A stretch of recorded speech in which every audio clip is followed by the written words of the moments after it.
Today on Sekulow, Judge in Jack Smith case schedules document dump of evidence before the election. Keeping you informed and engaged, now more than ever. This is Sekulow. We want to hear from you. Share and post your comments or call 1-800-684-3110. And now your host, Jordan Sekulow. Hey, welcome to Sekulow, folks. Again, I'm on the road as I was yesterday, and we are here in West Virginia, actually.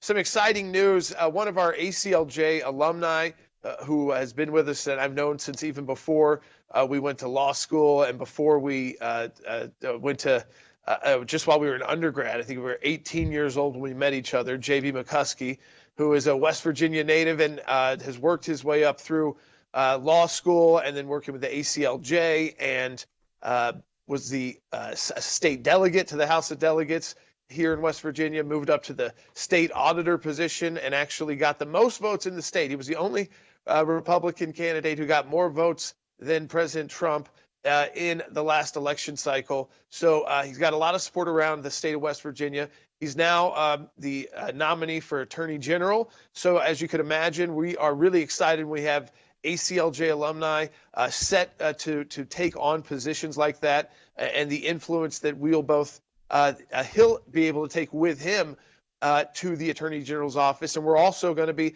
opening up an office here in West Virginia to assist him and the state because they've got such a great team coming together to start the year. And that's really, Will, regardless of the election, because it goes right to the heart of what we saw under the Trump administration. President Trump could get reelected, and we've still got to take it to the federal government because the bureaucracy tries to stand in the way. Same thing goes if somehow Vice President Harris pulls something off, well, we're going to have a lot of work to do, both at the ACLJ nationally, but also work that we can do that emanates from states. So it's exciting news here in West Virginia as well. And there's a lot to talk about, of course, with this when it comes to legal news, Will, and this release that is going to be coming out later today, which is pure election interference lawfare at its worst.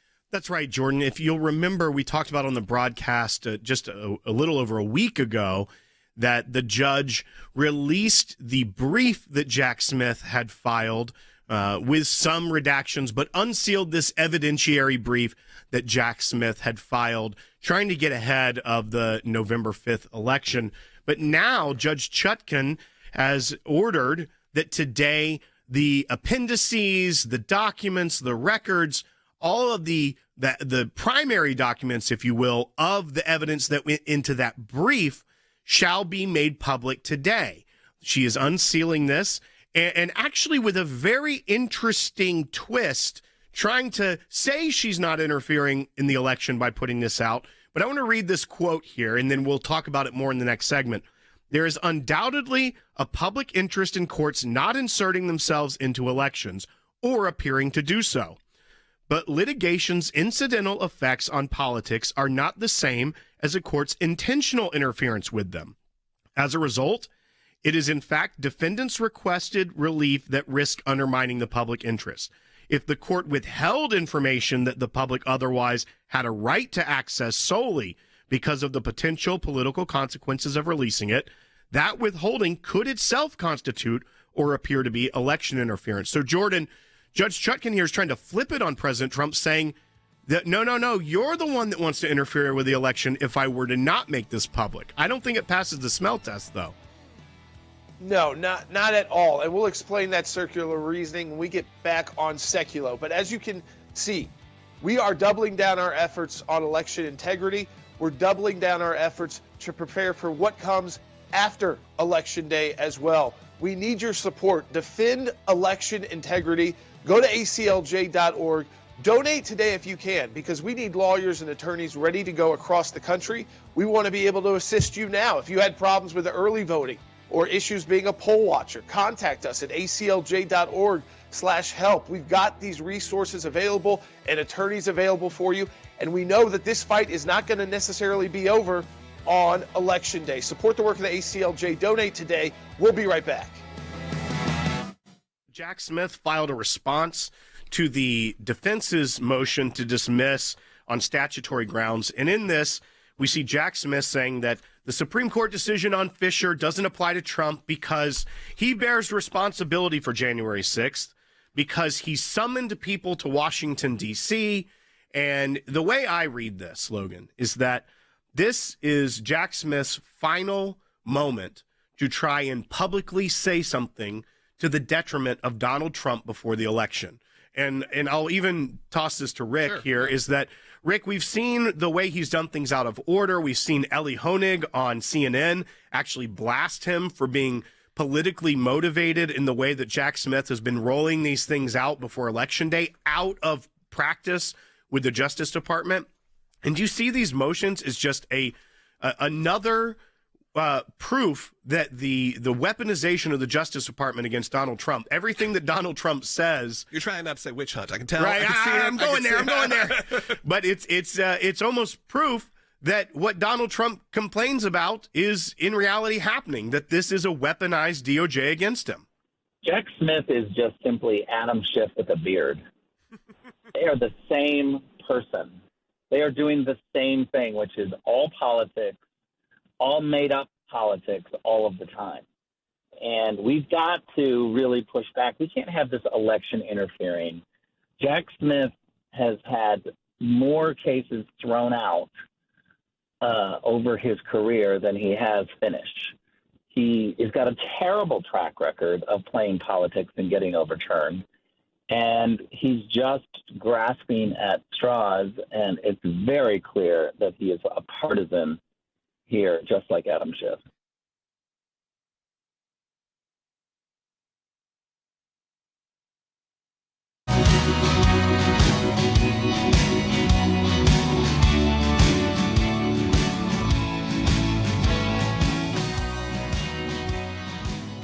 We are taking your calls too, 1-800-684-3110. That's 1-800-684-3110. So as we said, Judge Chutkan in Washington, D.C. on the January 6th case is prepared to release additional evidence today on Donald Trump, prepared by Jack Smith. Remember, he had to go and refile before a new grand jury after that Supreme Court case that gutted most of Jack Smith's initial case, trying to involve President Trump and say he was part of a conspiracy to lead this overthrow of the U.S. government and the riots, and that he's responsible because he gave a speech and told people to behave and told people not to do and take these kind of actions. But he filed again, and we saw that filing released a couple weeks ago with the kind of new charges. And basically we worked through it and said, two of those four charges the Supreme Court has already thrown out.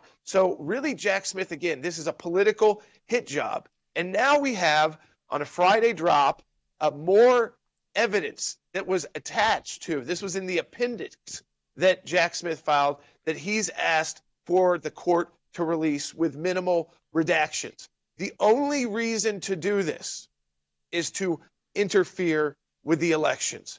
And Judge Chutkan trying to say that if she didn't release this, it would interfere with the elections, is the exact opposite role of why we have these court systems and how these court systems must be regulated. When you have court systems like this, you cannot let them decide when they are going to drop evidence on someone who cannot yet have an opportunity to respond to that evidence in court. They have not had an opportunity to go to court and respond to the evidence and see if they are being able to toss it out. Some of this evidence I don't even think will make it into trial. But you know what it's going to make it into today, Will, and that's the most troubling part?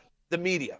That's right, Jordan. And if you go back to someone who we don't normally quote too much for positive purposes, but actually he is pretty intellectually honest when it comes to legal analysis, it's Ellie Honig from CNN. He's the one who wrote in New York Magazine that this is Jack Smith's October cheap shot. And he goes on to say that the conduct here by Jack Smith violates core DOJ principle and policy with the way he asked the judge to do the order of this, with the brief, with getting the evidence out. So even the fact that left of center legal commentators who are calling it as a straight shooter here that Judge Chutkan should be able to see through this. And Harry, I want to get your thoughts on this. The judge is trying to say that if she didn't release this publicly available information, that would be election interference. But in reality, she has allowed Jack Smith to violate DOJ policy, go out of order, switch around the timeline so that he can get all this information out, the alleged evidence here, before the election so the public can see it before any concept of a trial has begun. Absolutely. So essentially, Judge Chutkan has got her logic and her legal analysis exactly backward. So she decides to release these allegations in order, in my opinion, to interfere in the election. But then she claims that Trump's efforts to block this information before the election is an attempt to interfere. So she must release it according to her strained logic. Keep in mind that the judge in the election interference case, Judge Chutkan, is releasing additional unredacted appendices days before the election. But we should note that no proven evidence is being released. Only allegations are being released. We are only seeing one side of the equation. And the purpose of this release is to damage Trump's campaign, which is precisely why Trump and his legal team opposed it. Second, what we are seeing is simply more DOJ election interference and legal abuse as Jack Smith engages in a sustained effort to Bob McDonnell himself. And what do I mean by McDonnelling himself? Essentially, Jack Smith is giving us a political show trial that recalls Arthur Koestler's great book, Darkness at Noon, which basically went through the situation of show trials under the Stalinist regime. So what we have is election interference, and then basically Judge Chutkan and Jack Smith are claiming, no, Trump is trying to interfere by blocking the introduction of these allegations. So it is a crazy, crazy legal situation. And I would suggest it is really time for Jack Smith and Judge Chutkan to go back to law school. And Jordan, to Harry's point as well, the judge here is trying to argue that this should be publicly available information, that the public is entitled to evidence in a trial. And while that may be true, what is so glaring here is the way that things are being done out of order. Typically, yes, that evidence is presented at trial, and that evidence would be public in a trial setting, except for maybe in some very rare circumstances. But this isn't at the trial phase yet. There's no jury that has been called. This is preliminary evidentiary hearings that have resulted in publicly released information. You typically think about things like discovery and evidence where the defense and the prosecution are privy to what's going on, but it seems completely out of order that they're saying, let's just post it all online before the election. I want to get your thoughts on that.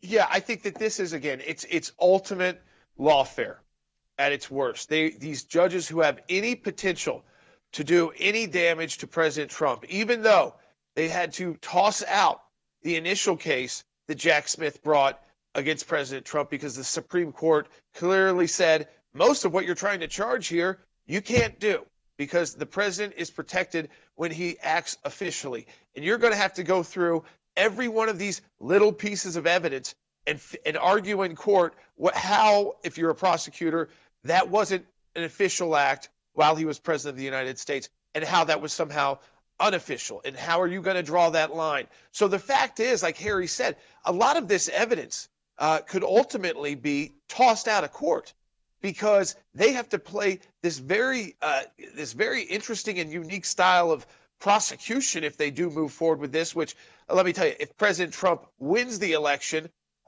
this case will go nowhere further.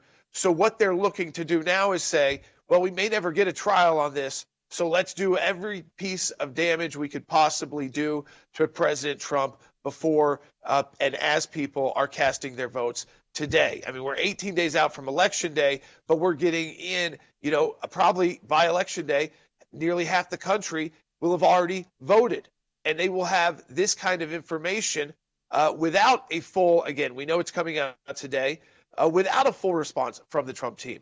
So as we are seeing, and as we've seen in the past, they use circular reasoning to somehow say, yeah, we're supposed to keep things, when we're this close to an election. I mean, we're 18 days out, for goodness sakes. We're not supposed to get involved. The judiciary is not supposed to make decisions that could sway people one way or the other, because they already had to decide that they couldn't move forward with the trial. They've already had to refile charges because of the Supreme Court case. So this case, it wasn't going to be heard for a very long time. So many motions coming. But yet, will they figure out a way to try and get anything possible in that appendix? And the only reason I think Jack Smith could possibly want this out is that this is his final shot. He knows that he is not going to be able to move forward with this case anytime soon, and especially if President Trump wins. So this is his final opportunity to try and damage the former president of the United States, just 18 days out. And we have got to stand up and realize that he must think, Will, that usually these appendixes wouldn't be so much different than what he was already released with some redactions. There must be something in there that he thinks is important enough to try and, as he did, convince a judge that she's not interfering with the election by releasing it. There's something fishy here that we are going to have to be on the lookout for. That's right, Jordan. And to some degree, he also may know that the media will do his bidding by writing stories, by laying it out, coming up with their own conclusions based off the evidence, and do a lot of his job for him. And I want to read this quote one more time from Judge Chutkan. If the court withheld information that the public otherwise had a right to access solely because of the potential political consequences of releasing it, withholding it could itself constitute or appear to be election interference. It sounds like she's telling the American people, you're the jury now. You get to decide if he's guilty or not in this case. And that's actually not how the American legal system works, where you are innocent until proven guilty by a jury of your peers. Folks, thank you for supporting and watching the ACLJ. We're at a very critical moment with just 18 days left. We are fighting for election integrity. Go to aclj.org/vote to sign our petition to defend the Constitution and donate at aclj.org. Last night we had the Al Smith dinner here in New York City, which benefits Catholic charities. It's a tradition that goes back to the Kennedy-Nixon race so long ago. Usually both candidates go. Last night, VP Harris sent a video instead.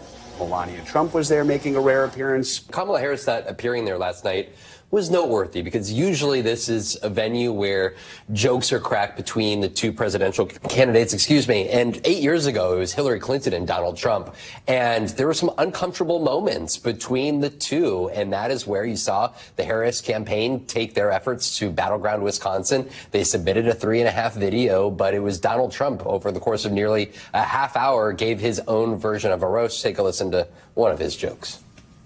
Tradition holds that I'm supposed to tell a few self-deprecating jokes this evening. So here it goes. Nope, I've got nothing. Well, Mr. President, why do you think she missed it? There's a lot of theories. Okay, I think that she's not competent. I don't want to say this kind of stuff, but we can't live with this. We're not going to be able to live with it. So you don't think she's funny? I don't think she's funny. I don't look, her staff, she's got 5% of her staff stayed with her, 95% quit. If that happened to me, I'd be front page of nobody likes her, nobody wants to be with her. Unfortunately, Governor Walz isn't here himself, but don't worry, he'll say that he was. He's going to say he was. This guy is painted, Todd Carley, as the next Hitler. He's angry, he's extremist, he's going to destroy democracy. And then you see whatever version we saw of Donald Trump last night, which is actually Donald Trump, right? A guy that once ruled the airwaves with The Apprentice and obviously won the presidency in 2016 when no one thought he had a shot. That Donald Trump we saw last night was majestic.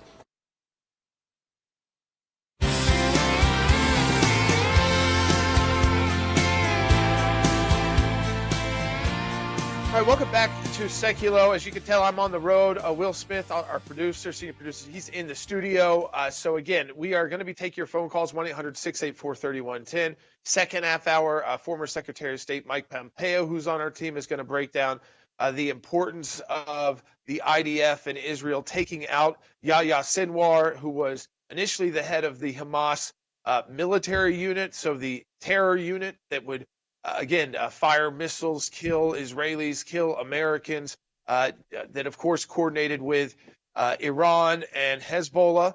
But then when Ismail Haniyeh from Hamas was taken out by the IDF and by Israel, when he visited Tehran, Hamas elevated Yahya Sinwar to be the head of the entire Hamas terrorist organization, and he was taken out by the IDF, and we want to get Secretary Pompeo's thoughts because we're already starting to see a pushback from the Biden and Harris team, Harris especially now saying, you know what, now it's time for, this to come to a quick conclusion. But there are still nearly 100 hostages unaccounted for. We believe at least 67 or so of those may still be alive. Unfortunately, another 33, we believe, are no longer with us. That includes potentially up to 4 Americans who are being still held hostage somewhere in the Gaza Strip.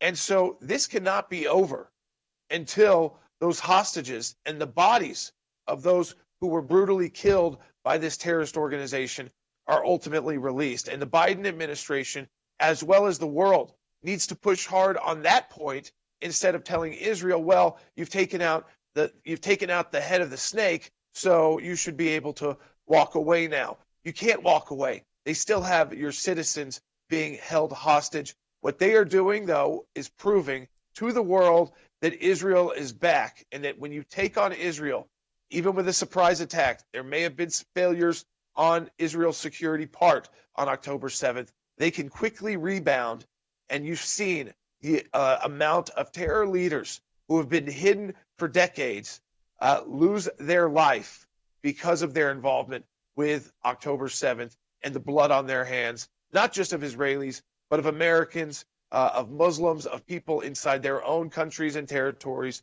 as well. And so we'll get into all the details about that. That was just breaking yesterday while we were on the broadcast. And a little bit of levity too, Will. That's right. Last night, the Al Smith dinner in New York, there was a couple things. One, Donald Trump had no problem going with all the issues he's facing, knowing that the crowd is not a crowd that is necessarily, 80% for Trump. But Harris, nowhere to be found. She sent in some pre-recorded junk video that even the left is mocking as just cringy and bizarre. And I don't think it deserves to be played because if you don't show up, you're too afraid to show up to give jokes out that are, again, to try to show that we're a country that we can still joke around about even 18 days out before an election between political opponents. She couldn't do it. She's either not, her team doesn't think she can deliver jokes or deliver the lines, or that she doesn't have any sense of humor. But President Trump, as usual, hilarious. That's right. And we'll play a clip here because I think it's funny. I want to show kind of the levity of it. It seemed that President Trump was having fun. The people in the audience were dying laughing at this. But there's also clips we can't play. Like, I would say it was a bit of a gamble for the Trump writers. I know that they worked with some people at Fox, actually. I could see maybe Greg Gutfeld's fingerprints on some of these jokes. But he rolled the dice a little bit. And I think that's also what makes him so endearing to many people, is that he is willing to take risks like this. But let's go ahead and play bite number 4 of President Trump during his portion at the Al Smith dinner last night. Tradition holds that I'm supposed to tell a few self-deprecating jokes this evening. So here it goes. Nope, I've got nothing. I've got nothing. There's nothing to say. I guess I just don't see the point of taking shots at myself when other people have been shooting at me.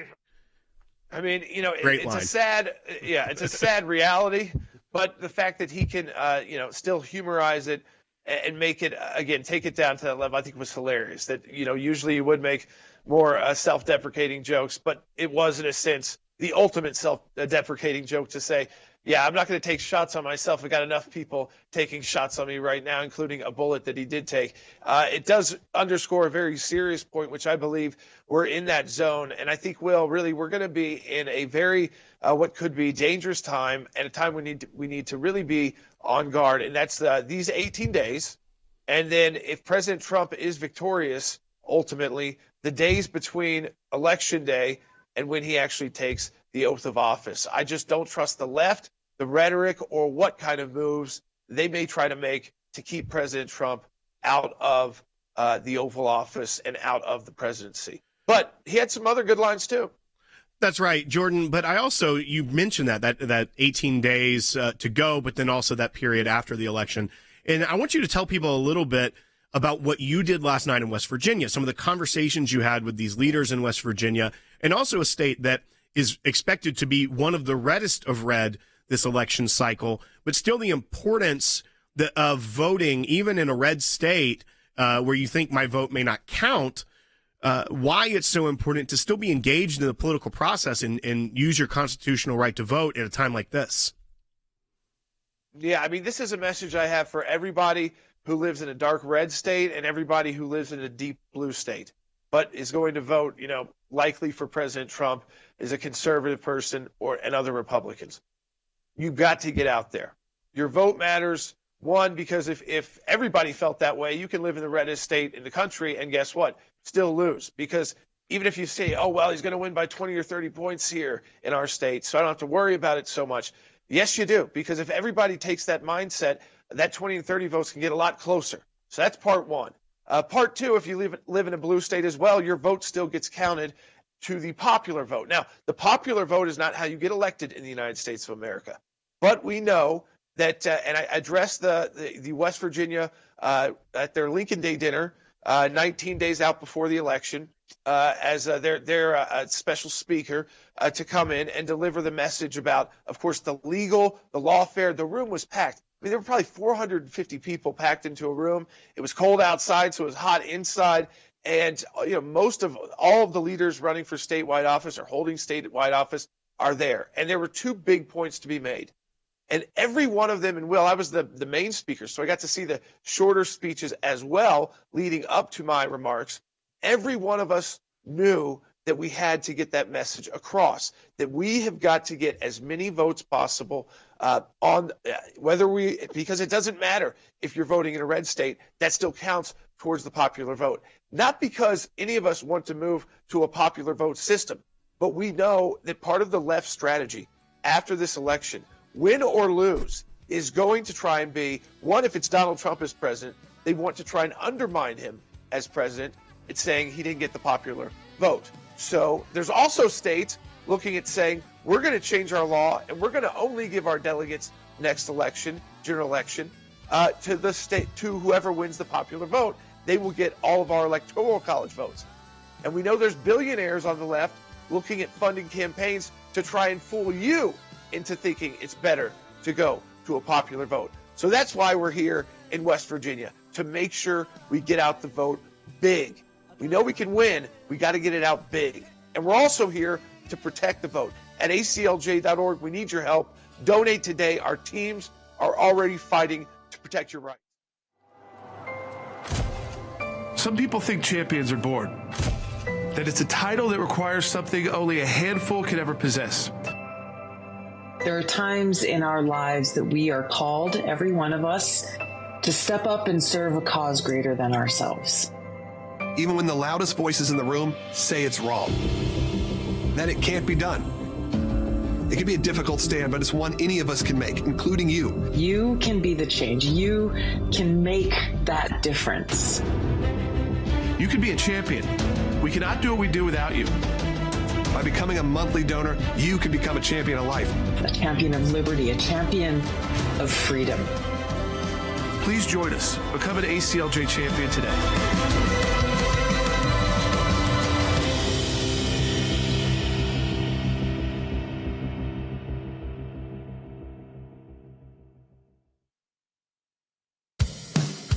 keeping you informed and engaged. Now more than ever. This is Sekulow. And now your host, Jordan Sekulow. All right, welcome back to Sekulow. We got a lot to talk about politically, of course, as well as the implications of the IDF and Israel taking out the head of Hamas, who was always head of the military wing, the most dangerous wing, terror wing of Hamas, that also was the lead planner for the October 7th attack on Israel. Yahya Sinwar is someone, again, who was just an evil person whose entire goal was to eliminate the Jews from the state of Israel and then ultimately eliminate the state of Israel completely. And that, again, that there could be no peace if Israel even existed. And ultimately, what he was doing was surrounding himself with human shields by using the hostages. Something changed, and I think that's because we've seen these other leaders fall, both from Hamas and Hezbollah, and so he looked like he was going to try and escape. He was found with a fake passport. It said on his passport, by the way, that he was a UN teacher from UNRWA, that organization we've talked about where they want to give everyone that works there, who even worked with Hamas, a global immunity from prosecution, even if they were involved in the October 7th attacks. He had $10,000 in cash. He had weapons. He had a vest with grenades. I mean, he was trying to, and a couple of bodyguards. No evidence that there were any of the hostages around him, and he was above ground. So that was, again, we're going to get into that with Secretary Pompeo, because the ramifications are going to be are huge, and that the push from each party here is very different if you listen to Harris or if you listen to Trump. And we also have a major case, Yahya Sinwar, who's based here in the U.S., but is from Pakistan and overseas. Just to remind you, our office in Pakistan has been working tirelessly with our team there and here on a death row case, and we are going to trial. It's very hard to get judges to show up in these blasphemy cases because the judges then come under threat. But, it's happening, and we've also got to pray for those judges that they do show up, because sometimes even at the last minute they try to make up excuses not to be there. Justice doesn't get done, and Shahzad could end up being executed. That's right. And if you've been a listener or viewer of this broadcast for any amount of time, you've probably heard us talk about the case of Shahzad Masih. This was a young man who, as a minor in 2017, was sentenced to death by hanging in Pakistan for the alleged crime of blasphemy against the Prophet Muhammad. The allegation was that he told someone he worked with, whenever a friend of his father's hears the name Muhammad, he curses.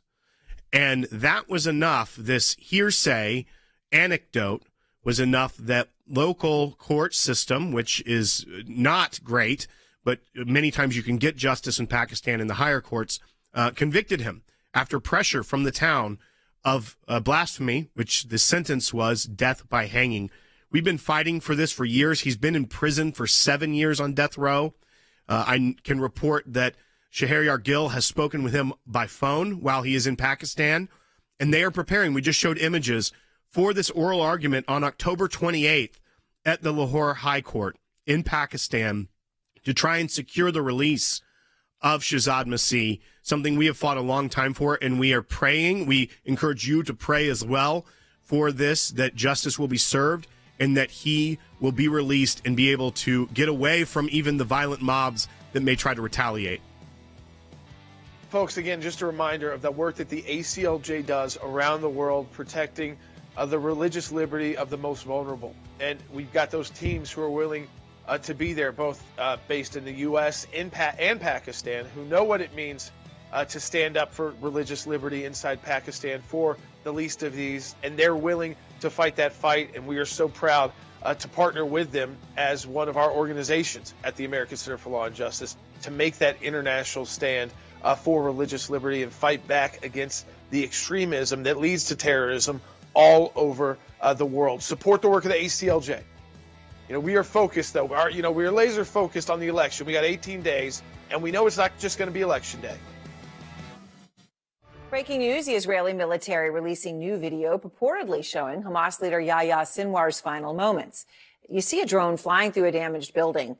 Israel says that the man there, sitting alone, looking towards the drone, is Sinwar. And then you see him throw that piece of wood towards the drone, right? He's well aware of what this drone would mean. I mean, it's pretty incredible to think about this. But if Benjamin Netanyahu had have listened to the president and the vice president, Sinwar would still be alive instead of being dead. The one who murdered thousands of Israelis has been eliminated. Today, as we have committed ourselves to, he came to account with us. Hamas suffered a heavy blow today, but our target goal has not been completed. To the dear families of the kidnapped, I tell you, it's an important moment in a war. We will continue with all force. This is a great day for justice, for all those who lost loved ones, for all those who are still awaiting the release of their family members who are held hostage by Hamas beneath Gaza. That the architect of the brutal, murderous October 7th attacks is dead is a moment of justice. Leaders around the world are reacting to news of Sinwar's death, with many saying this could provide a new opportunity to reach a peace deal. Who lives in Doha, Qatar. He's the head of the political wing of Hamas. He's been living there in the lap of luxury in a 6-star hotel. He's worth about $4 billion, money that he's stolen from the international community that was supposed to go to help the Palestinian people. Well, Mashal is there, and Mashal has a choice now. He can surrender on behalf of Hamas. He can order the Hamas terrorists to release the hostages. The U.S. continues to supply Israel with weapons and intel, but at first glance, this is being viewed here as a possible turning point to end the war.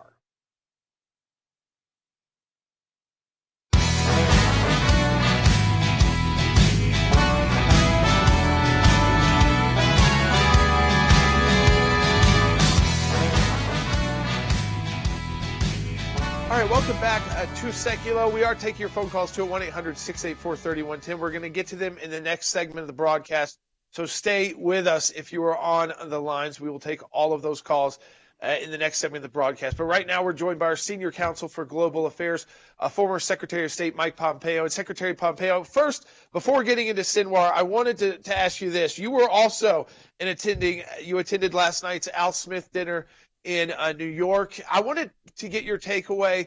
One, I mean, I think President Trump was hilarious, but that bigger takeaway that Kamala Harris was nowhere to be found.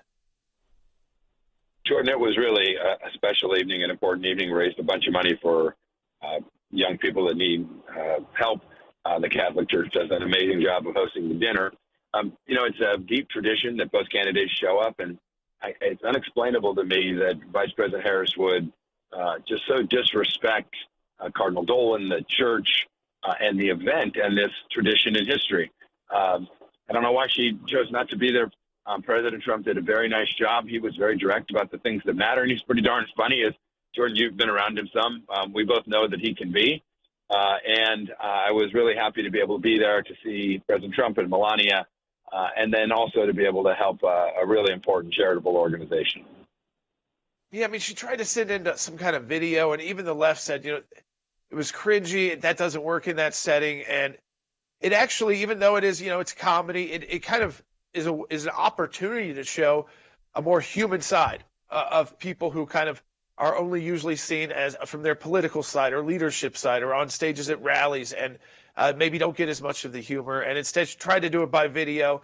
Even the left said that did not necessarily satisfy anyone. It was pretty cringy, to say the least. I mean, ultimately, I don't think it's going to decide the outcome of the election, but it does show that her team is obviously just afraid to put her out there in any kind of situation like that, doesn't know how she'd react, even though everybody's got using great, comedic writers to help them prepare for those great lines. But I want to get to some serious stuff, too. And it is serious what that dinner does, which is raise that money for those kids in need. But I want to really get your take on the IDF taking out Yahya Sinwar, because this in Rafah, above ground, in the city where Biden, Harris, and the left around the world have told Israel, don't go to Rafah. Hundreds of thousands will die. And on a routine, IDF, they were moving around the city and they were able to locate him by drone above ground. Pretty amazing. Jordan, this is a big deal, and it demonstrates that the Israeli version of how to keep their nation safe was the right one here. Your point's well taken. Not only would Sinwar be alive, the man who orchestrated the October 7th massacre, but so would Nasrallah, the head of Hezbollah, so would Hania, the political leader of Hamas, and so would hundreds and hundreds of terrorists who've killed so many Israelis and threatened the Gulf Arab states and America.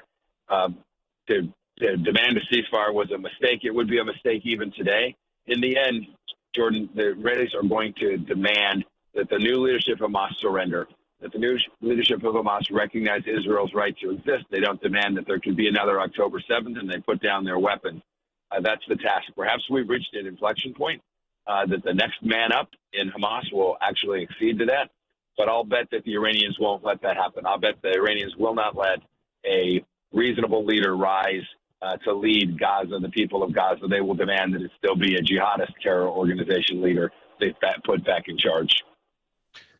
I thought it was interesting, Secretary Pompeo, about what was found with Sinwar, because it just kind of underscores some other interesting issues we've been working on at the ACLJ and through our European Center for Law and Justice and even at the UN, because he was found with a counterfeit, or maybe real, but definitely one that had been worked on, UNRWA employee ID, so that he could try to use this false ID. I guess it appears that he was trying to make a run for it, $10,000 in cash, even had a pack of Mentos, which was part of an aid packages that were supposed to be going to the people, but of course went to Hamas leadership and did not usually make their way to the people who are suffering in Gaza because of the Hamas control of the Gaza Strip. But this idea, again, that under your administration, there was a defunding of UNRWA, and it was very important to do that because they were unwilling to clean house. We know that there were a number of people at UNRWA who were part of the October 7th attacks, and they had family members who were part of the October 7th attacks, and they had family members, or they were also officially part of Hamas. And, we've seen the UN say that they are calling for a universal system where they cannot be prosecuted. They're a universal immunity around the world. But it was interesting to me that even Sinwar himself tied to UNRWA and thought that was a ticket to try and move around Gaza and get out potentially. Jordan, we knew 7 years ago, that the UN World Refugee Agency there, UNRWA, was corrupt, that we knew that they had connections to terrorists, and we knew that UN money or American taxpayer money ought never to go to them. They weren't providing civilian relief. They were providing succor to the terrorists. And you could see it yesterday when Sinwar perished. He was either hiding behind a false ID or working so closely with them they gave him one. And we have seen other folks helping hide terrorists that were ostensibly UNRWA employees. Why the Biden administration chose that's the organization we're going to use to deliver humanitarian assistance to the needy people of Gaza is beyond me, because this was literally providing material support to terrorists in ways that are never in America's best interest. And we need to be mindful as people are thinking, well, goodness, now we've turned the corner. Maybe this is a chance for something different. The UN cannot possibly be put back in charge of security in Gaza, or for that matter, in Judea and Samaria, in the West Bank. The UN has demonstrated its, or for that matter, UNIFIL, the failure they've had up in Lebanon to keep the Israelis safe and secure under UN Security Council Resolution 1701. The UN cannot be trusted. It is an organization with deep anti-Semitic roots, and we can't let them get back anywhere where they're responsible for either the health and welfare of the citizens they're assigned to, or to keep terrorists at bay and do their job and keep peace. Kind of a two-part question. One is, how do you think this affects overall the death of Sinwar? You've got the next kind of leader in line as another one of the leaders who is actually in Doha, so he's not on the ground in Gaza. That would be Khalid Mashal, who I think would be technically next in line for Hamas.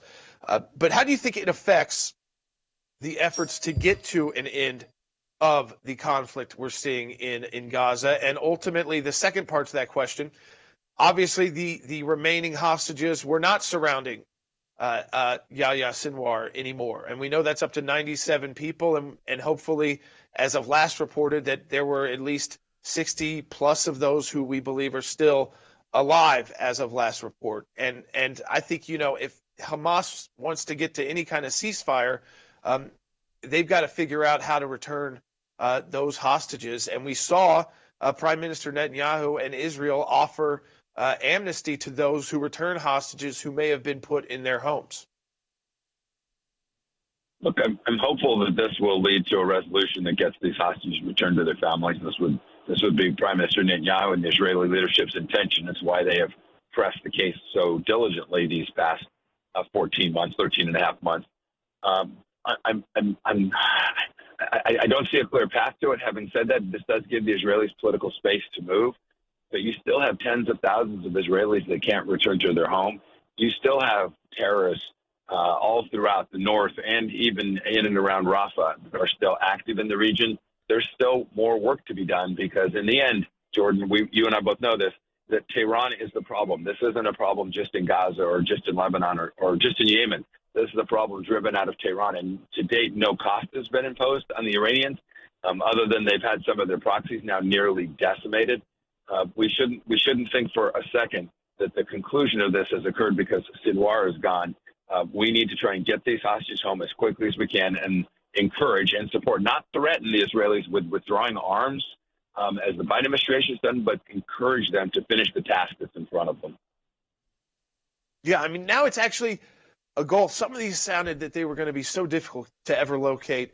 Could you ever locate Nasrallah and take him out? Could you ever locate someone like Sinwar and take him out without the loss of too many even Israeli lives or American lives and other hostages' lives? And yet we've seen now in these past a few weeks, I think the Israeli intelligence, Israeli and the IDF operating at its best, really over this last year, coming back together to be that Israeli defense forces and intelligence units that they are known for and feared by their enemies. And Secretary Pompeo, I appreciate you taking that time to break it down for people, because that's always the first question everyone has. Okay, what happens next likely? What are the other options now available for Israel? And when you look at Israel too, folks, remember, when they try to call Israel the extremist on this, after Sinwar's death, Prime Minister Netanyahu had a clear message to the Palestinian people in Gaza.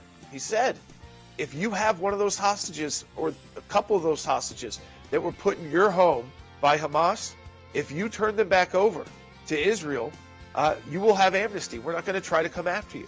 Sounds like the reasonable side. Doesn't sound like the side of terror. Hamas is the side of terror. Support our work. Donate today at ACLJ.org. When we come back, phone calls and politics.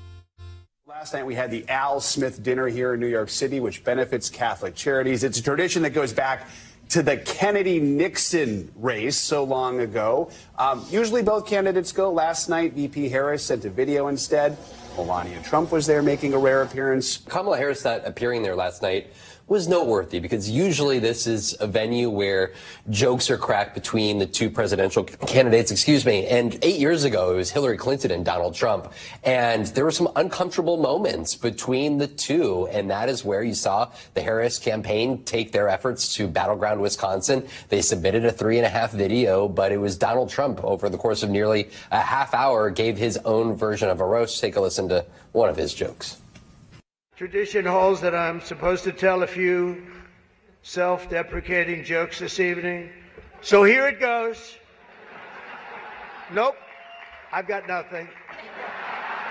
I've got nothing. Mr. President, why do you think she missed it? There's a lot of theories. Okay, I think that she's not competent. I don't want to say this kind of stuff, but we can't live with this. We're not going to be able to live with it. So you don't think she's funny?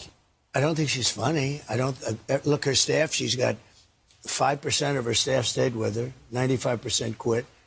If that happened to me, I'd be front page of nobody likes her, nobody wants to be with her. Unfortunately, Governor Walz isn't here himself, but don't worry, he'll say that he was. He's going to say he was. This guy is painted, Todd Carley, as the next Hitler. He's angry. He's extremist. He's going to destroy democracy. And then you see whatever version we saw of Donald Trump last night, which is actually Donald Trump, right?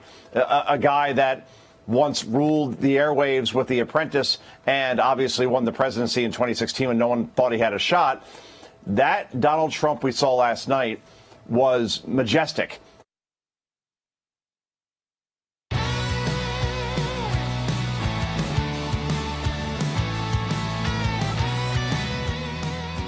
All right, welcome back to Sekulow. You know what, folks, I do want to encourage you to take more time. If you didn't watch more of those jokes from the Al Smith dinner, if you've got friends and family who are kind of like on the line about President Trump and they think he's too serious or he's this threat to democracy, I think by showing the ability to use humor, it really pushes back on that whole idea. And the fact that Kamala Harris wouldn't even try to show up.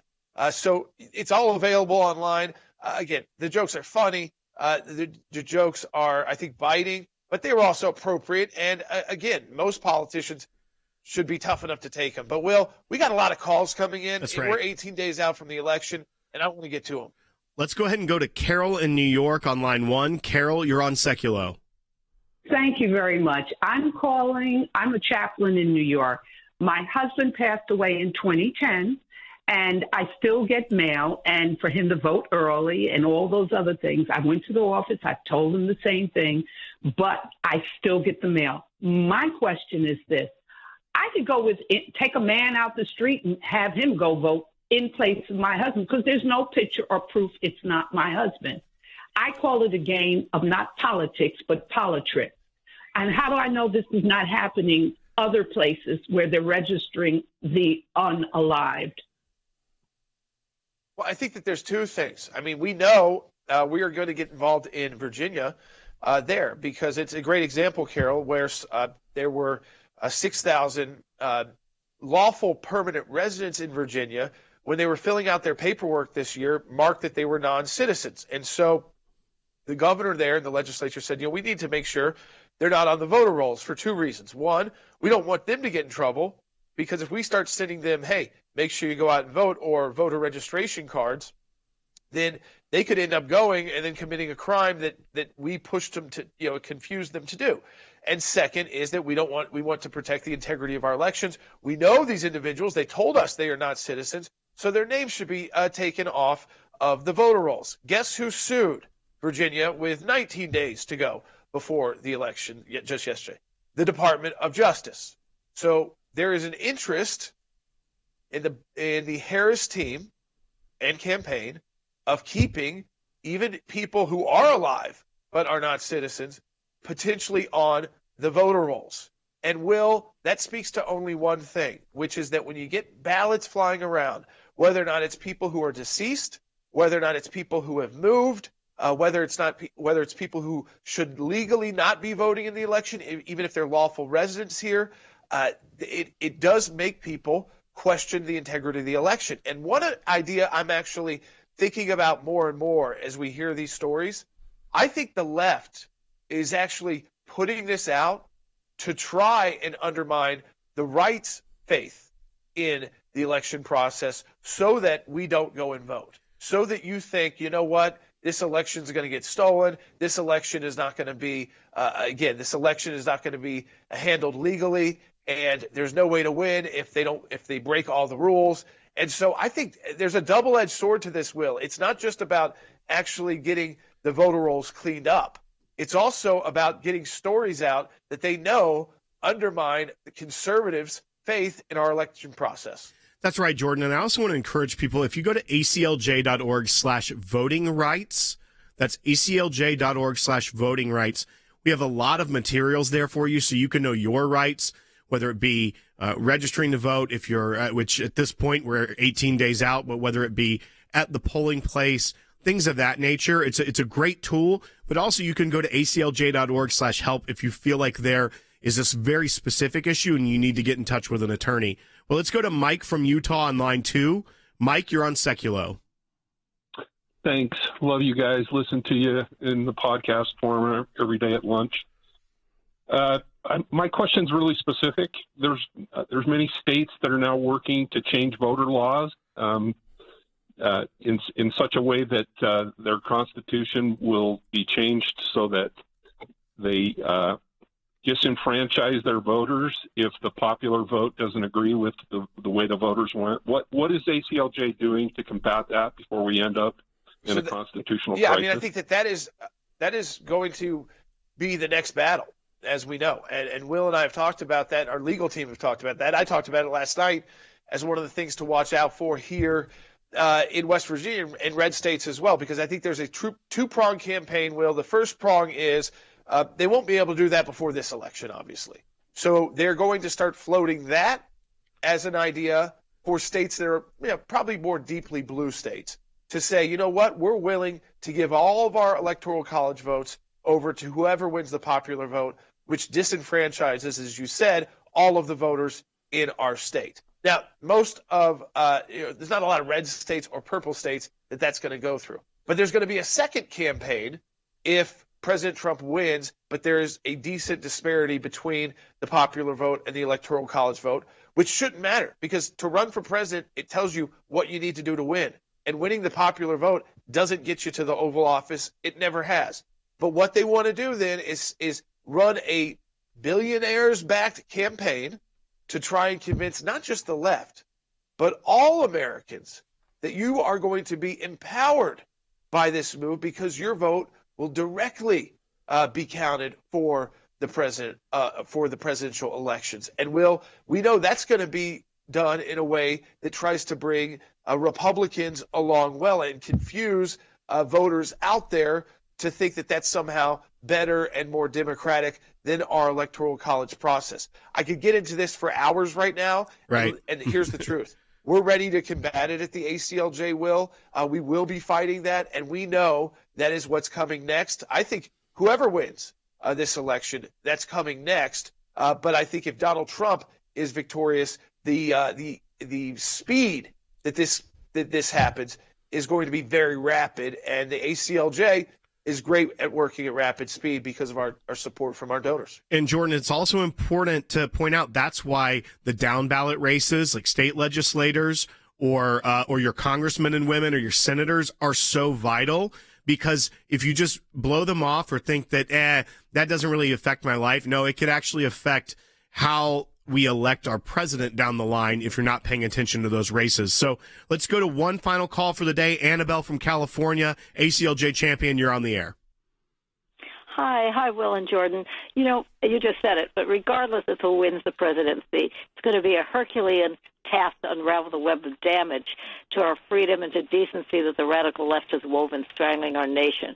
I just want to give a quick example on Prop 3 in California, where all limitations on marriage could be lifted between, get this, whomever or whatever, mocking the family grievously. Brilliant and innovative legal minds must be called upon to restore fundamental rights and sanity to our country. The ACLJ and its illustrious team epitomizes these qualities and is unsurpassed in its effectiveness to take on this daunting challenge. Please join me and the other ACLJ champions to become patriotic warriors. Our future is at stake. God bless the ACLJ. God bless America, and vote early.